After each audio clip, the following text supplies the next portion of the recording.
Bonjour à tous et bienvenue dans cette nouvelle vidéo. Aujourd'hui on se retrouve pour un nouvel update lecture, dont un livre particulièrement difficile. Voilà, vous verrez, enfin je vais terminer par lui je pense parce que je crois que c'est celui qui m'a le plus marqué de mes 4 dernières lectures, hein, clairement. Je vais commencer tout de suite avec Le sel et le miel de Candy Miller, chez l'Archipel. Je vous le mets ici.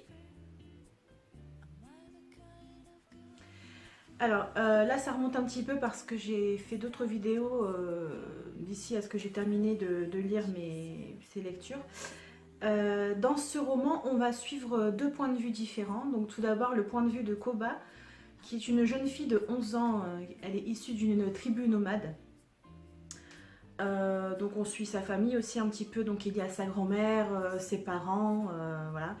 La tribu nomade c'est la tribu du Kalahari. De l'autre côté, on va suivre deux autres personnages aussi principalement, même s'il y en a un petit peu plus. Il y a Martha et Deon qui sont un couple qui vit en Afrique avec leur fils Mani. Et elle est enceinte. Donc en fait, voilà, ils sont 3 et presque 4. Et aussi d'autres personnages qui vont se rattacher un petit peu à cette famille, donc à Martha et Deon. Même si après l'histoire se centre assez rapidement sur leur fils Mani. Et ça se déroule en Afrique du Sud à la fin des années 50. C'est un roman que j'ai lu, ma foi, très vite car c'était écrit assez gros. Enfin, ça allait en fait. Les marges étaient assez larges et c'était bien aéré, donc j'ai lu ce livre assez rapidement. En fait, on va suivre d'abord la famille donc, de Koba, comme je le disais. Ils sont en train de se préparer pour faire une sorte de petit voyage, une expédition, afin de les faire déménager pour X raisons que vous découvrirez dans l'histoire. Et parallèlement à ça, la famille de Mani, donc son père, je crois, et son oncle, s'apprêtent à aller faire une partie de chasse. Et malheureusement, les deux familles vont être amenées à se croiser, sachant que la tribu donc, de Koba ont leur dialecte, ils ne parlent pas l'américain ou quel autre langage qu'ils utilisent. Je crois qu'ils parlent américain les autres. Donc voilà, ils ne se comprennent pas du tout et ils ne sont pas trop au courant de la modernité entre guillemets des années 50. Parce que pour nous ça nous paraît pas trop moderne, mais voilà, ils sont pas trop au courant de ce qui se passe et ils sont un petit peu coupés du reste du monde, on va dire. Donc comme je le disais, malheureusement, leurs destins vont se croiser lors de cette partie de chasse qui est tragique, qui va avoir une issue tragique, hein, malheureusement.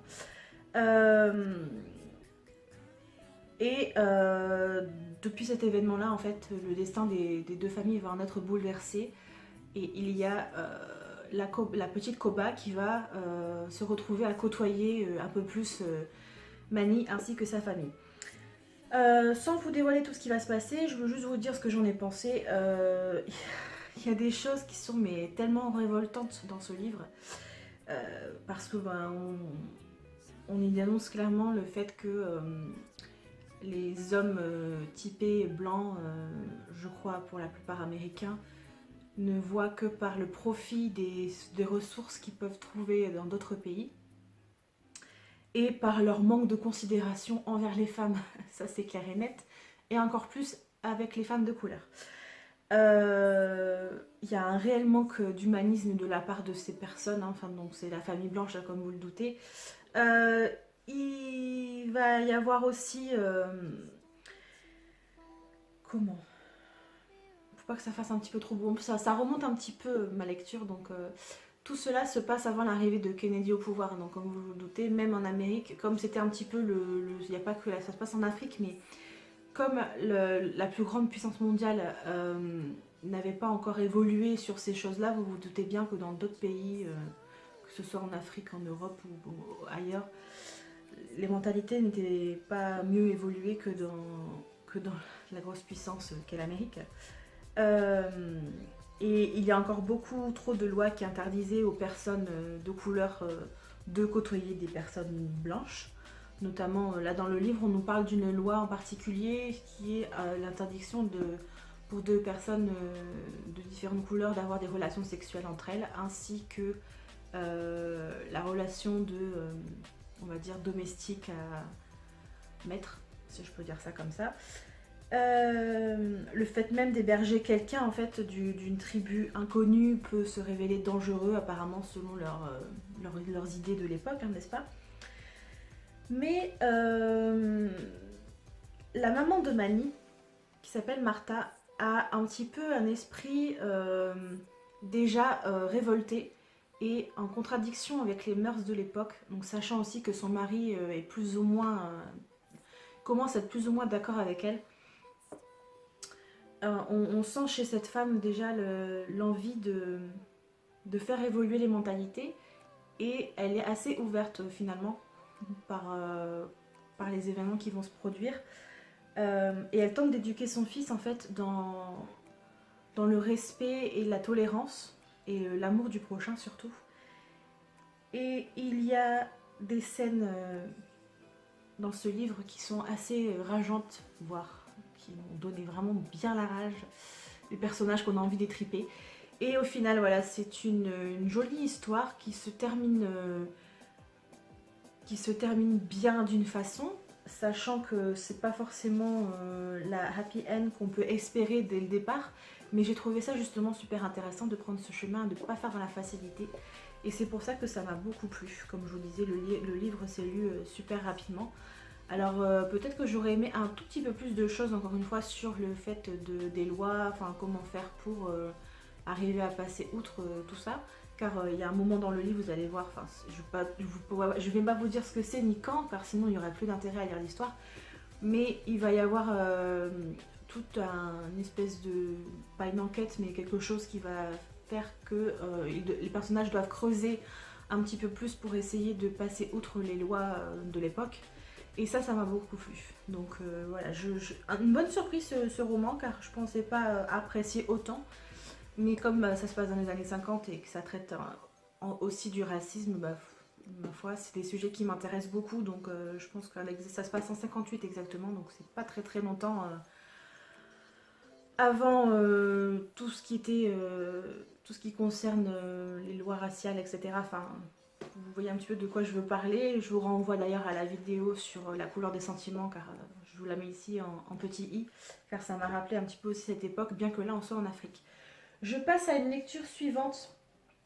Alors, c'était un thriller, vraiment space. Je l'avais dans ma pile à lire depuis un petit bout de temps, mais en même temps, tous les livres que j'ai dans ma pile à lire sont là depuis presque un an maintenant, quasiment, parce que tous les mois j'en ai acheté, depuis que j'ai repris la lecture intensive. Et il s'agit de Appartement 16 d'Adam Neville. La couverture était très très prometteuse. Voilà. Et le résumé qu'on en faisait aussi, car on parlait d'un appartement qui était occupé par une puissance un petit peu chelou, un petit peu spéciale. Et je me suis dit que ça allait être palpitant et super intéressant en fait. Voilà. Alors, que dire de cette histoire? Je suis assez mitigée, enfin en tout cas j'étais assez mitigée après la lecture de ce roman. L'ambiance qui règne est assez glauque. On sent un petit peu le côté renfermé et glauque, hein, vraiment de l'endroit. Il y a certains passages qui sont assez longs au niveau des descriptions, notamment au niveau du délire d'une des personnes, d'un artiste dont on parle dans le livre. Je vais quand même vous dire un petit peu de quoi il est question. On a une femme, je ne sais plus comment elle s'appelle d'ailleurs parce que ça commence à remonter, April, une jeune américaine, suite au décès d'une grande tante, va hériter d'un appartement en fait sur Londres et elle va se déplacer pour en gros finaliser tous les papiers, voir un petit peu l'appartement comment il est, le désencombrer, le mettre en vente, etc. Et sa maman ne peut pas l'aider parce qu'elle a peur de l'avion, donc en gros elle doit se débrouiller toute seule. Donc elle arrive sur place, elle découvre l'appartement dans son jus, hein, n'est-ce pas? Et elle va tomber aussi sur des carnets que sa tante écrivait en fait tout au long de sa vie. Et elle constate assez rapidement qu'il y avait quelque chose qui clochait chez sa tante.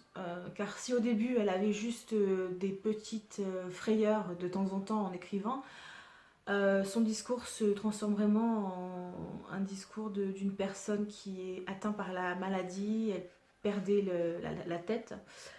Et sans vraiment savoir pourquoi, après il va avoir envie de creuser un petit peu plus sur ce qui est arrivé à sa tante, pourquoi, enfin comment elle est morte. On lui dit qu'elle est morte dans un taxi d'une crise cardiaque, mais elle veut savoir exactement comment ça a pu se produire, où est-ce qu'elle allait se rendre en prenant le taxi, enfin tout tous ces genres de choses. Et ce côté-là m'a beaucoup plu, c'est ce qui m'a le plus plu dans le roman, c'est le fait qu'elle veuille savoir un petit peu plus ce qui était arrivé à sa tante, connaître des choses aussi sur son oncle, enfin sur son grand-oncle, qui est mort bien des années avant et qu'elle n'a jamais connu. Euh, et en fait, je m'attendais un petit peu plus à un thriller psychologique, donc comme je vous disais de par la description. Et au final, il y a un petit peu de fantastique dans ce roman, enfin fantastique slash science-fiction, je sais pas très bien défini. Et c'est plus ce que je veux en retenir maintenant en fait. Et c'est un petit peu dommage parce que les délires qui sont retranscrits dans ce livre sont... faut s'accrocher pour suivre, il y a des passages, c'était un petit peu spécial. Donc, comme je vous le disais, elle a récupéré cet appartement, mais ce n'est pas lui qui est le plus hanté de l'immeuble, hein, car il y a plusieurs appartements dans l'immeuble. D'ailleurs, je ne sais plus quel étage elle est, le numéro je ne l'ai pas retenu. Et en fait, dans l'immeuble, il y a le fameux appartement 16, où les portes sont toujours fermées, qui n'appartient on ne sait pas à qui, on le découvre plus tard dans l'histoire, et qui est interdit d'accès à n'importe qui, donc personne ne peut entrer dans cet appartement. Il y a des gardiens de jour, des gardiens de nuit qui veillent sur l'immeuble, qui font un petit peu les quatre volontés de tous les habitants de cet immeuble. Donc il y a des personnes âgées, des personnes qu'on ne voit pas trop souvent. Et déjà, on sent que c'est une ambiance totalement différente entre l'ambiance jour et l'ambiance nuit. Après, je trouve quand même que c'est bien construit, enfin c'est bien fait dans le sens où ça vient... on sent tout de suite qu'il y a un malaise en fait quand elle arrive dans l'appartement de sa grande-tante. Mais les à côté viennent se greffer à l'histoire un petit peu à la fois. Et même s'il y a certains passages, comme je vous le disais, qui étaient un peu compliqués à comprendre, car on apprend qu'à un moment donné, il y a un artiste peintre qui a vécu dans l'appartement et qui était complètement, mais en gros, il était complètement starbé quoi. Enfin voilà, il était hyper dérangé de par les peintures qu'il peignait, hein. Voilà, je vous laisserai découvrir exactement de quoi il en retourne. Et comme je vous disais, les passages qui sont difficiles à comprendre, c'est la vision de l'artiste qui nous est expliquée. Donc à un moment, on nous parle même d'un vortex, un truc incompréhensible. Pourquoi il peignait les choses qu'il peignait? Est-ce que c'était vraiment la réalité? Est-ce qu'il peignait des délires, des rêves? Enfin voilà, c'est très flou ce côté-là. Donc si vous connaissez, n'hésitez pas à venir en discuter avec moi parce que je serais curieuse de voir un petit peu ce que d'autres personnes ont pu en penser. Donc comme je vous disais, ce que j'ai le plus apprécié, c'est le côté enquête d'April quand elle va essayer de savoir ce qui est arrivé à sa grande-tante Liliane. À partir de le livre commence à prendre plus de sens à partir de la bonne moitié quand même. Disons que c'est assez lent à démarrer avant qu'il se passe vraiment des choses intrigantes et intéressantes. On change de point de vue, donc chapitre par chapitre, ça c'est quelque chose qui me plaît assez. Et on reste un petit peu sur notre fin à la fin du livre, car il y a des choses un petit peu tirées par les cheveux. Il n'y a pas de réelle explication sur le pourquoi du comment. Et il y a un épilogue qui, d'habitude, est censé, moi, me plaire énormément. En général, j'aime bien les épilogues, car je veux savoir ce qui arrive au personnage à la fin de l'histoire, voilà. Mais là, je l'ai trouvé complètement inutile. Enfin, je l'ai pas trouvé. J'ai pas trouvé que ça servait spécialement l'histoire. Donc voilà, un résultat assez mitigé. Il y a des passages qui m'ont plu et d'autres passages où j'étais, ouais, un peu, voilà, un peu tiré par les cheveux. Ou alors, je sais pas. Pourtant, je pense être assez ouverte au niveau des histoires un petit peu space, mais là, fallait bien s'accrocher. Je passe maintenant à ma lecture suivante, qui était une lecture toute douce pour changer de cet univers un petit peu glauque d'appartement hanté. Il s'agit de Le Ruban d'Ogawa Ito. Je vous le mets juste ici. Donc là, c'est édition Philippe Piquier. Je l'avais trouvé d'occasion chez Zcash et j'avais beaucoup aimé la couverture ainsi que le résumé. Alors, je crois que c'était chez Zcash, mais comme d'habitude, hein, j'achète tellement de livres d'occasion un peu partout que je ne sais plus trop où je me procure tous les titres. Alors là ici, c'est un très très joli roman. Déjà voilà, sachez que j'ai beaucoup aimé cette histoire. On va suivre l'histoire d'un petit oiseau qui s'appelle Ruban, qui a été recueilli dès son état d'œuf, en fait, quand il était encore en état d'œuf, par une vieille dame. En fait, un jour, elle a trouvé 3 œufs et elle s'est mise à les couver en fait dans ses cheveux. C'est-à-dire qu'elle les a laissés au chaud, tous les jours elle les retournait, enfin voilà, c'était un truc un petit peu bizarre. Donc cette vieille dame ainsi qu'une petite fille de 10 ans qui s'appelle Ibari, qui c'est un peu une relation grand-mère petite fille, même si elles sont pas du même sang, mais ça vous est expliqué un petit peu après dans l'histoire. Donc elles vont s'attacher à cet oiseau, parce que sur les 3 œufs, il y en a qu'un qui naît en fait. Il s'agit de Ruban, donc il me semble que c'est la grand-mère qui l'appelle comme ça, je sais plus. Et c'est assez onirique quand même, voilà, c'est très imagé comme roman. Et on va suivre en fait au final plus la vie de l'oiseau. Donc au départ on a une bonne partie qui est consacrée à la grand-mère ainsi qu'à Ibari, et donc leur oiseau. Et puis un jour Ruban va s'envoler aux grandes dames de la grand-mère et de la petite fille. Et cet oiseau, il va aller de famille en famille et à chaque fois, en fait, il va leur procurer du positif. Il va leur amener du positif en les aidant à sa façon à accepter un petit peu qui ils sont, à reprendre le dessus sur une période qui peut être difficile ou une période de maladie ou une période un peu bizarre dans leur vie. À grandir en fait tout simplement, et c'est ce côté un petit peu philosophique et onirique que j'ai beaucoup aimé dans le roman. Voilà, donc il va faire un périple de plusieurs années, on va le suivre à chaque fois, on le suit à travers plusieurs petites histoires. J'ai trouvé ça très très sympa à lire, c'était franchement c'est un roman qui s'est lu tout seul. J'ai beaucoup aimé l'écriture que j'ai trouvée très jolie, donc très posée, parfois un peu poétique. Il y a des citations dans ce livre qui sont absolument magnifiques, qui m'ont fait découvrir un petit peu le Japon. Le Japon et ses habitants très très accueillants, leurs coutumes, leur douceur de vivre, leur respect mutuel envers les autres personnes. Enfin, c'est voilà, un truc qui m'a beaucoup plu. Et évidemment, j'ai été très très émue à la fin. J'avais la petite larme qui pointait le bout de son nez. Voilà, donc j'ai passé un très très bon moment avec cette histoire, et je pense essayer de lire d'autres titres de Gawa Ito. N'hésitez pas à me dire en commentaire si vous l'avez lu, je vous le remontre, il s'agit du Ruban, donc Le Ruban. Je crois qu'il va faire partie des livres que je vais conserver dans ma bibliothèque, car j'ai passé un très joli moment. On voyage un petit peu en fait avec ce livre, et ça m'a beaucoup plu. Je pense peut-être le faire découvrir soit à une de mes sœurs ou soit peut-être à ma cousine, je vais voir. On est dans le vif du sujet les amis, ça y est, je vais vous parler de pas ma dernière lecture, parce que depuis j'en ai lu d'autres, mais de la dernière lecture what the fuck de ces derniers moments, on va dire. Et il s'agit d'American Psycho oh là là, j'ai trop de mémoire, de Bret Easton Ellis, pardon. Bon, déjà sachez que l'édition elle était dégueulasse, hein. Pourtant c'est une édition 10-18, alors autant j'avais vu d'autres couvertures de chez 10-18 quand je l'ai acheté d'occasion sur Momox. Je pensais avoir une autre couverture, mais bon, c'est pas très grave. C'est un poche, il fait 527 pages. C'est écrit assez serré, hein, voilà. Il est mondialement connu ce titre, je pense. N'hésitez pas à me dire en commentaire si vous l'avez lu. S'il y en a d'entre vous qui se sont arrêtés avant la fin, s'il y en a qui ont abandonné genre au tout début, qui ont été rebutés un petit peu par certains éléments.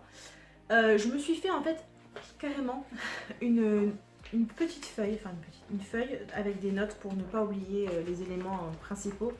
Car même si ça ne remonte pas il y a très très longtemps, je ne voulais rien oublier de cette histoire.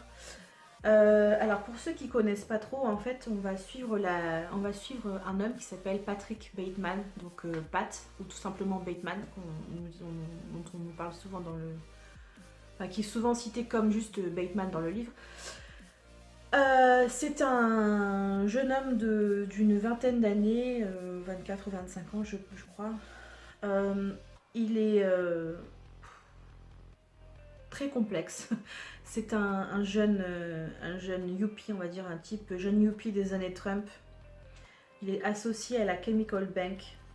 Et il y a une ambition de malade, en fait, il ne pense qu'au profit, à l'argent. Il est très superficiel et il adore les belles choses et forcément, il a tout pour plaire en fait. Disons c'est ironique hein, ce que je dis bien sûr. Il est censé, il se décrit comme beau mec, les cheveux parfaits, des costards à je sais pas combien de dollars. Il étale ses richesses et il est misogyne, raciste, homophobe, psychopathe au possible. Enfin voilà, c'est le genre de mec qu'on n'a pas envie de croiser dans la rue quoi. Enfin, même sans savoir ce qu'il commet comme méfait, on va dire, comme meurtre, comme enfin voilà, tout ce qu'il fait. Même son côté qui est censé être sympathique, moi me rebute hein, clairement. Voilà, c'est pas le genre d'homme qui m'attirerait si je pouvais en côtoyer. Voilà. Et en fait, donc on suit un petit peu sa vie à cet homme. Donc on fait la connaissance de son entourage. Hein. Il est énormément entouré, il y a beaucoup d'amis, beaucoup de copains, on va dire. Parce que, voilà. Des ex-conquêtes, des futures conquêtes, des filles d'un soir, des amis, des meilleurs amis. À un moment, on nous parle de son frère. Voilà, il est assez entouré, cet homme. Et sur le papier, il aurait tout pour plaire en fait, enfin au final, car on me dit bon bah c'est un homme qui a réussi, qui a l'air heureux dans sa vie, enfin au début en tout cas c'est l'impression qu'on peut en avoir. On le trouve même un tout petit peu sympathique au début du livre, mais ça dure pas longtemps, je vous rassure. J'ai très vite changé d'avis sur lui, heureusement d'ailleurs, mais voilà. Et en fait cet homme, comme je vous dis, il a tout pour plaire, sauf que c'est un putain de psychopathe qui tue, qui viole, qui torture, qui est dérangé dans sa tête, mais d'une puissance monumentale. Voilà. Alors j'essaie de reprendre un petit peu les éléments que j'ai dit, enfin que j'ai remis dans mon résumé, dans mon avis que j'ai posté sur Livre Addict et sur Babelio également. Donc les premiers chapitres étaient un petit peu compliqués pour moi car on nous parle sans cesse, on nous décrit, enfin il nous décrit tous les costumes, voilà, tous les vêtements de tous les personnages, ainsi que lui-même. Costume Armani que j'ai payé 3200 € chez Bloombell, je sais pas quelle. Enfin, il y a tellement de marques dans ce truc que on dirait une publicité ambulante pour les costumes Armani, les Rolex et compagnie, voilà. Il faut essayer de passer outre tout cet étalage de choses inutiles pour moi et comme je dis, hein, sans intérêt, voilà. Passer outre ça pour essayer de comprendre un petit peu ce qui se passe dans sa tête. Mais en fait, passer les 150 premières pages, j'ai dû me rendre à l'évidence, j'étais à fond dans l'histoire, j'arrivais pas à lâcher l'histoire qui se passait dans la tête de l'horrible Pat Bateman. On nous dit, voilà, je vous dis que c'est je vais y arriver, hein. Il y a une espèce d'ascension de l'horreur dans ce livre qui est juste hyper dur, car les scènes insoutenables vont crescendo en fait. Ils commencent entre guillemets, je mets bien entre guillemets, attention, hein, je ne cautionne aucun des faits qu'il se produit dans ce livre. Il commence doucement entre guillemets pour finir en puissance dans l'horreur. Enfin, c'était bref, donc je vous le dis en fait, je pense ce que j'ai écrit, ce sera peut-être plus clair que d'essayer de reparler un petit peu, de remixer tout ça, car je ne vais pas m'en sortir. Alors certains passages étaient vraiment difficiles à lire, de par l'ignominie des événements qui s'y produisent, et les scènes qu'on nous décrit, et le dégoût un petit peu des choses qu'elles peuvent inspirer, de ce qu'elles m'ont inspiré en tout cas. Si au début on distingue clairement sa personnalité qui est très mondaine, parce qu'il ne parle que des endroits où il va, des événements auxquels il est invité, des soirées, voilà, des trucs... Ah oui, alors en plus de tout ce que je vous ai dit sur lui, il se drogue évidemment, tant qu'à faire. Il aime boire et il aime se shooter, enfin se sniffer de la coke. Donc voilà, le gars il est... bref. Au début, en fait, on distingue vraiment bien les deux côtés de sa personnalité, donc le côté mondain et le côté psychopathe, car très vite, on se rend compte qu'il a des idées un petit peu farfelues et dérangeantes, plus que dérangeantes. J'ai ressenti mais absolument aucune compassion pour lui à aucun moment, même à la fin du livre, car ça se termine d'une façon, on voudrait presque essayer de nous le rendre sympathique à la fin. Enfin, j'ai trouvé ça dégueu. Cependant, à la façon dont la fin elle est amenée, on peut se demander en fait si tout ça c'était pas juste une espèce de délire d'un homme en mal de vivre, en mal d'amour, en mal d'être tout simplement, un mal-être de lui-même. Car j'ai l'impression qu'il sait plus trop ce qui est essentiel à sa vie ou pas, voilà, il sait plus trop où il en est, ou enfin voilà, mais bon voilà, moi clairement pour moi, je l'aime pas. Alors, je vais quand même vous dire pour ceux qui ne le sauraient pas, qui ne l'auraient pas lu ou qui souhaiteraient se lancer, mais qui hésitent encore un petit peu.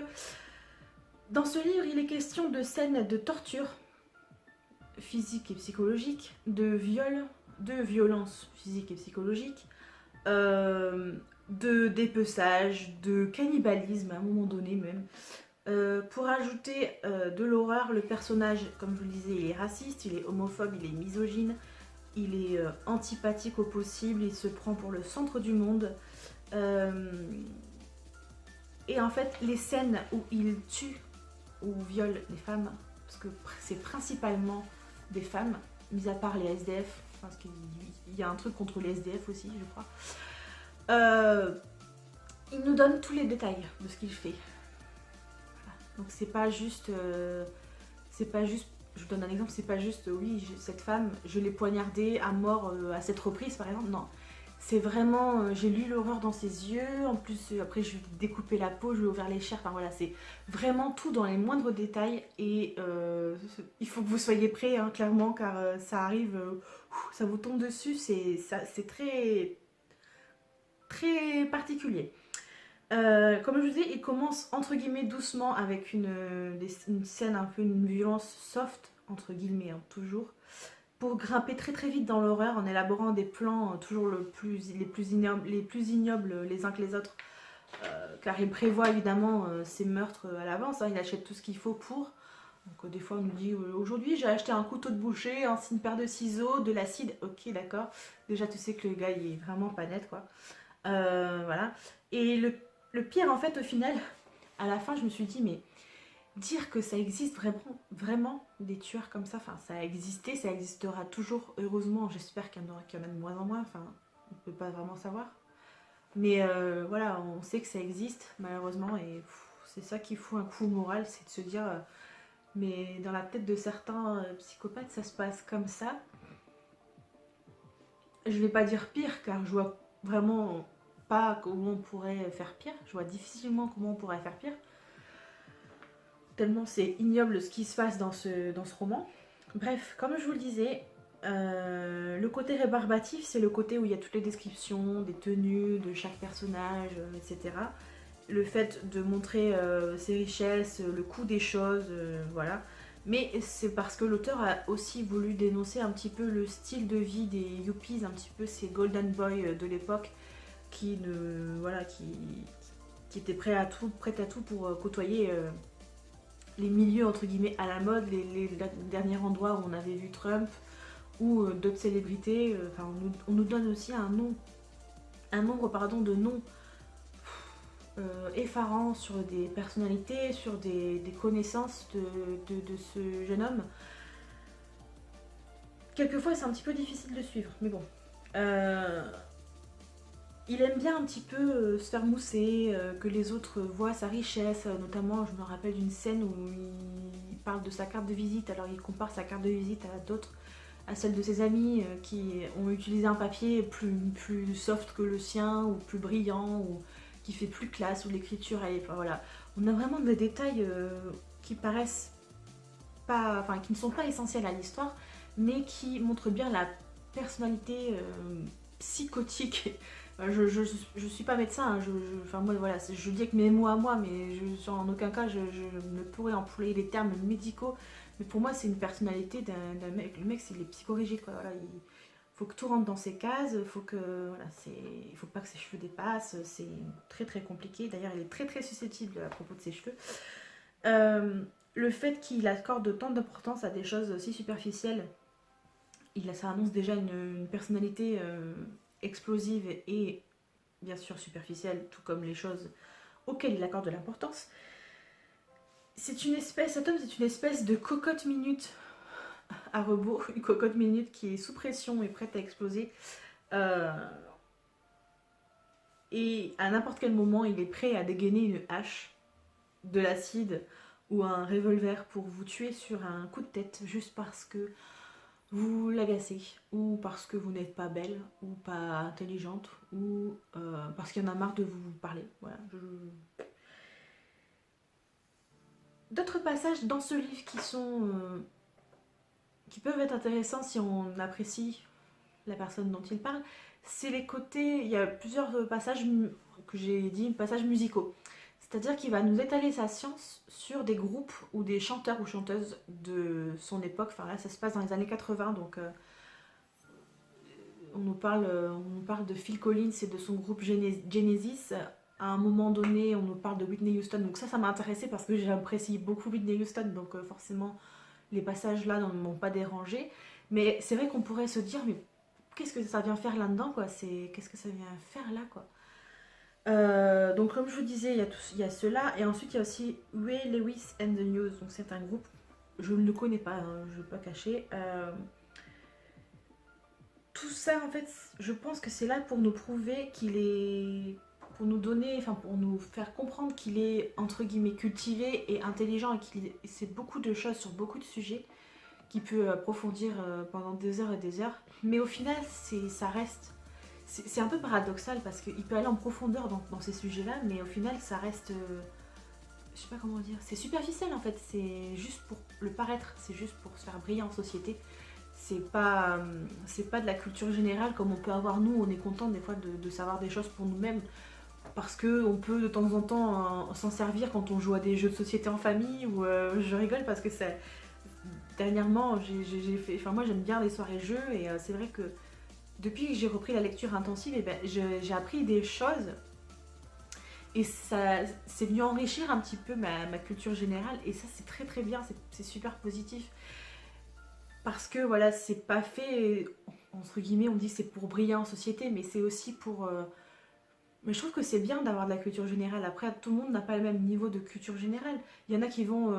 Enfin, moi, je n'ai pas une grosse culture, attention, hein, je connais que quelques petits trucs, mais je trouve ça bien d'apprendre de nouvelles choses, même pour soi-même. Je trouve qu'on se sent... Enfin, moi, en tout cas, ça me fait ressentir bien dans ma tête et je me sens pas décalée quand je côtoie des personnes qui en savent. La fille, elle sait même pas conjuguer ses verbes, mais elle la ramène. Bon, bref, je sais pas si vous voyez. Au final, c'est lui le plus malin, c'est lui le plus intelligent, donc il peut pas vraiment avoir d'échange avec les autres. Bon, bref. Tous ces aspects-là, qu'on distingue vraiment clairement au début, ils vont s'imbriquer peu à peu et la frontière entre ces deux personnalités va s'estomper au fur et à mesure où on avance dans l'histoire et dans l'horreur de ces événements qui se produisent, des meurtres qu'il effectue. Voilà, donc, que dire? Est-ce que j'ai aimé ou pas ce roman? C'est un peu compliqué de dire ah j'ai trop kiffé le fait qu'il tue des femmes et qu'il les viole, voilà. Non. Je crois que le but recherché avec ce roman, c'était vraiment de nous faire sentir mal et de nous montrer un petit peu toute l'horreur dont un homme, si on peut appeler ça un homme, peut être capable. Voilà, c'est vraiment horrible, ignoble, c'est dégueulasse, enfin tous les mots que vous pouvez imaginer. Mais c'est ce que voulait nous faire sentir l'auteur. Alors c'est vrai que voilà, personne peut dire oui j'aime Patrick Bateman, bah, heureusement je pense. Mais on a plaisir à le détester car moi j'ai envie qu'il crève. Clairement, même à la fin de l'histoire, j'ai envie que le mec il crève quoi, tellement il me dégoûte. Et comme je vous dis, il y a un doute qui plane sur est-ce que les choses se sont passées ou pas. Il y a plusieurs éléments qui nous font penser que non, d'autres qui nous font penser que oui, donc je laisse l'interprétation à chacun. N'hésitez pas à me dire en commentaire ce que vous en pensez, pour ceux qui l'ont lu. Pour ma part, je sais pas encore trop. Je sais pas encore trop si ça s'est vraiment produit ou si c'était juste dans sa tête. Car comme il est clairement dérangé, voilà, on peut très bien se dire que ce sont des événements qu'il a juste imaginés. Je vais m'arrêter là car je pense que cette vidéo a duré déjà bien assez longtemps. Je pense que je vais bien m'amuser au montage. Que vous dire d'autre? Je vous prépare, je pense, peut-être une vidéo sur un seul livre, mais je ne sais pas encore trop, donc je vous dirai ça en temps voulu. Et il doit aussi y avoir bientôt la vidéo des sorties du mois de mars qui est en préparation. Donc j'ai déjà noté les titres qui m'intéressaient. Et j'essaie de vous sortir ça pour le 1er mars ou le 2, enfin pour tout début mars. J'en ai fini pour cette update lecture. J'espère que ça vous a plu, que ça vous a intéressé. N'hésitez pas à me dire en commentaire ce que vous avez lu, si ça vous fait penser à d'autres titres. Si vous avez aimé la vidéo, ben, je vous encourage à liker, ça m'encouragera moi à continuer dans cette voie. Et pourquoi pas vous abonner à la chaîne si ce n'est pas encore fait. Puis qu'est-ce que vous attendez? Allez-y. Comme ça on pourra un petit peu échanger ensemble et vous pourrez voir un petit peu mon évolution. J'en ai fini avec mon blabla, je vous dis à très bientôt, portez-vous bien. Moi je vais aller profiter parce qu'il fait beau, je vais me promener. Ciao ciao.